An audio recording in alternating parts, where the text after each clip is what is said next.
All right, so we're grateful for your time. Indeed, this could be good times for Ghana's energy sector as we talk about the power batch setting sail today. We'll also move on to some other business developments. My name is Kweku Timin, and it's always a fantastic pleasure joining you with the latest updates of business. Let's do some business now. The first power batch, which is expected to generate 250 megawatts of electricity, is scheduled to set sail from Turkey to Ghana today, 27th October 2015. Now, the power ship is the first of two batches car power ship is building for Ghana. Now, this is part of moves by government to end the power crisis, which has been ongoing for more than 3 years. The power batch is expected to feed the national grid with 225 megawatts of power between 10 to 15 days after it arrives in Ghana. Groundworks at the location where the power batch would dock in Tema is expected to be completed by the end of this month. The second power batch, which is expected to produce 400 megawatts, is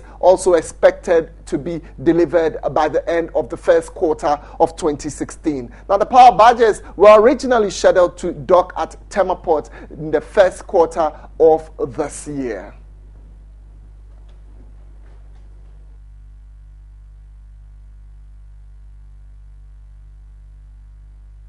All right, so joining us on the line right now is Abraham Amaliba. Amaliba is a board member of GNPC, and this could be good times for Ghana. But Mr. Amaliba, would we say that all is set for the ship to set sail? Yes, that is the information that we have all received. Now, what is good about this information is that initially, the ship would have a month or so to reach the shores of Ghana. But there is now a shorter way of doing it, which means that it will arrive in Ghana much shorter than the earlier method. Initially, the ship was going to sail by itself, but now it is going to be towed. And towing it means that it will come faster. And that, for me, is good news for the people of Ghana. The ship definitely would be towed. Now, Mr. Amaliba, let me find out from you preparations to receive this vessel and works to be done. Can you confirm to TV3 and our viewership that indeed all is set for us to receive the vessel to start its operations fully?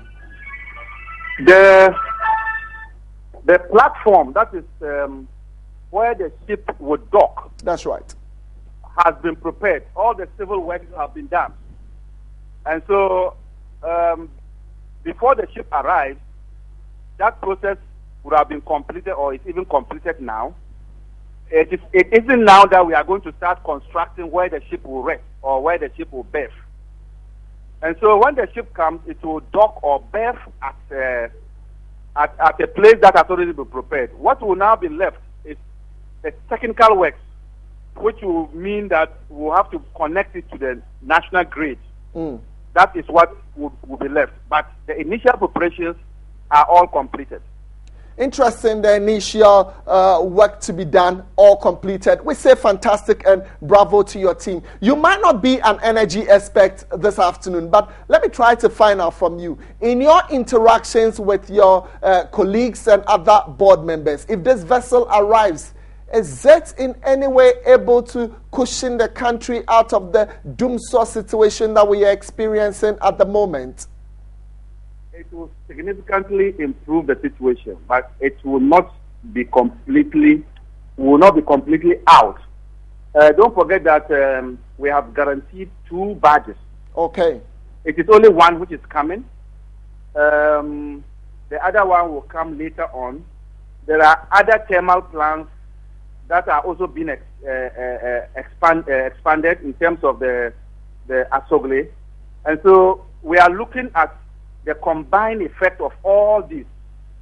And if we are able to get the combined effect of all these preparations that we are doing, then I can tell you that we'll be a net exporter of energy. But for now, this ship is only coming to ameliorate the situation, but we will not be out of the woods yet.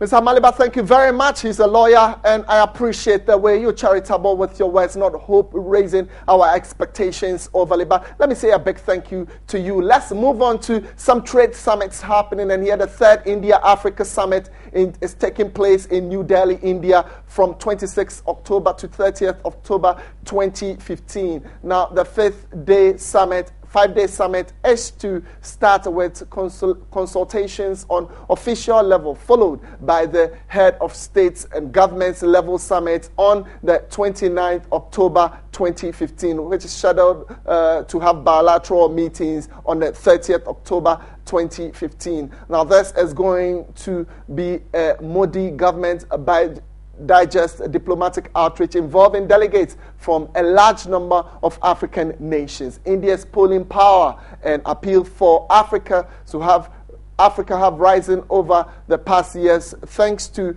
the higher economic growth trajectory and international standing earned by Modi. Now, China's number one longer booming India looks more attractive to Africans who are trying to cope with the sharp slowdown in mineral exports to China and nagging doubts about China's ability to keep investing in the aiding Africa.